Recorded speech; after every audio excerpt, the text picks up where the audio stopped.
Tossa on tällä hetkellä yksi maailman parhaista pelinäytöistä ainakin FPS-peleihin.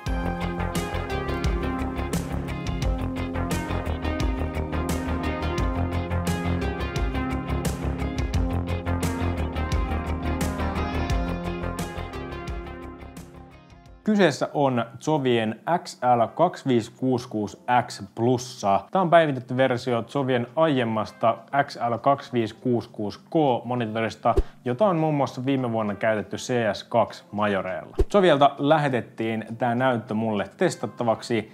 Todella iso kiitos heille. Zovielta ei ole sanottu mitään, mitä mun pitäisi sanoa, vaan nimenomaan mun omia fiiliksiä tästä, niin käydään eka läpi muutamat tekniset asiat tästä näytöstä ja sen jälkeen mun omia fiiliksiä, kun mä oon tätä viikon nyt testannut. Tosiaankin kyseessä on 400 Hz monitori, mutta tästä on myös paljon muuta päivitettyä ja todella hyviä ominaisuuksia. Isompana päivityksenä siihen vanhaan tässä on uusi Zovien kehittelemä TN-paneeli, joka on nopeampi ja myöskin tarkempi. Tässä on uudelleen muokattu väriasetuksia, että muun muassa vihut erottaisi mapeissa vähän paremmin. Tässä on uusi Dynamic Accuracy-teknologia, eli sitäkin on päivitetty siitä Dynamic Accuracy Plussasta. Ja sitten on muutamia vähän pienempiä päivityksiä, esimerkiksi automaattisia peliprofiileja. Ja sitten monitorin säätämistä esimerkiksi ylös ja alas tai vähän kulmaan on tehty vähän helpommaksi ja sulavammaksi. FPS Pro-pelaajien keskuudessa Zovien näytöt on kaikista käytetympiä. Esimerkiksi 91% CS2 Pro-pelaajista käyttää jotain Zovien näyttöä. Ja tämän viikon jälkeen, kun mä oon testannut, niin en kyllä ihmettele miksi. Ja muun muassa Donk, Saivu, Monesi, siis kaikki isot nimet käyttää Zovien monitoreita. Ennen tätä mä pelasin Zovien 240 Hz näytöllä ja mä yllätyin tosi paljon siitä, että kuinka ison eron mä silti huomasin.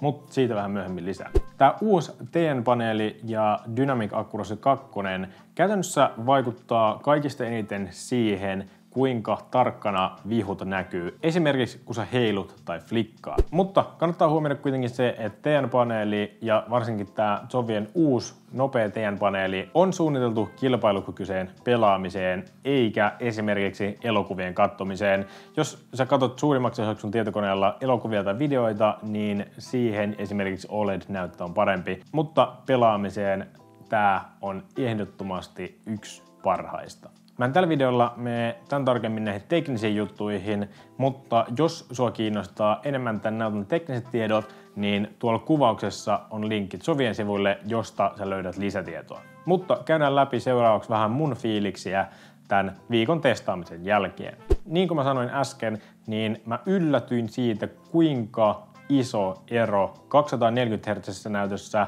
on tähän 400 Hz verrattuna.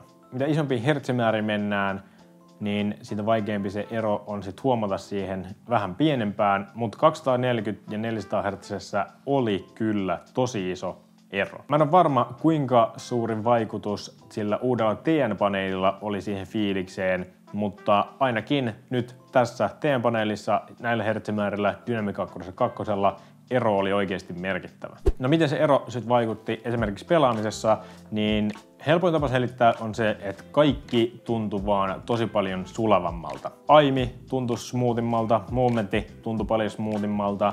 Ja sitten vähän semmoiset spesifimmät tilanteet, että esimerkiksi jos vihu puskee monella saitille, niin kaiken näki sillä lailla niin tietyllä lailla selkeämmin ja sitten pysyi vähän rauhallisempana, kun ei ollut semmoinen hirveä härdeli siinä. Tämän lisäksi mä tykkäsin tosi paljon siitä, kuinka paljon tuossa näytössä pystyy säätämään asetuksia just väriin liittyen, kirkkauteen ynnä muuta. Siellä on tosi paljon, mitä pystyy säätämään. Toi pohjalevy on tosi jykevä, ei tarvitse miettiä, että kaatuuko se, jos siihen vaikka osuu hiirellä.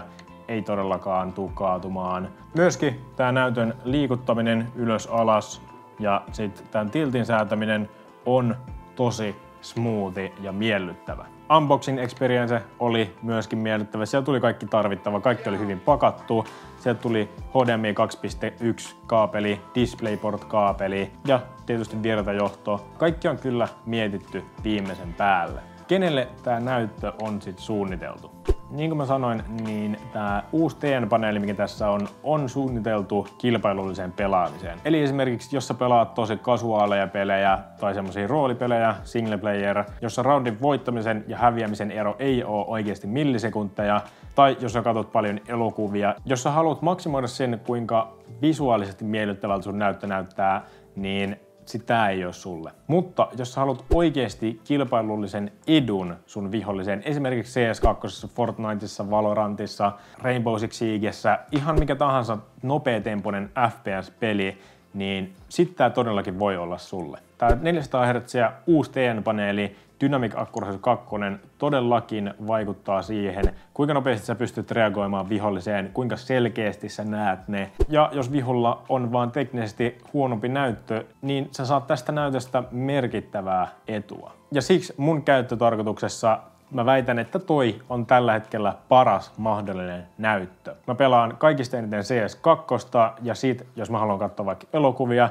tai editoin näitä videoita tai kuvia, niin mulla on tuolla sitä varten toinen näyttö, joka on suunniteltu sitten taas siihen. Mutta jos sua kiinnostaa vielä katsoa lisätietoja, niin tosiaankin tuolla kuvauksessa on linkki Zovien sivuille.